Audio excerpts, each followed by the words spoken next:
জলটা ফেলে দিলাম।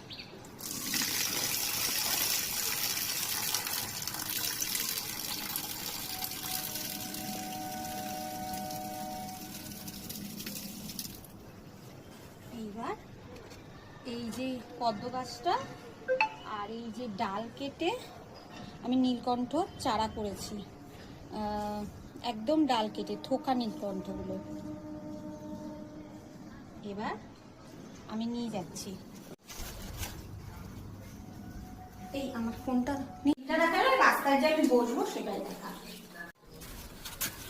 তাকাও, পটি আছে কিন্তু মা।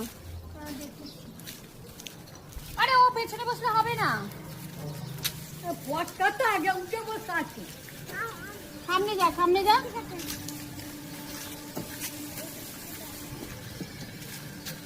আরে আমি ধরছি অটো।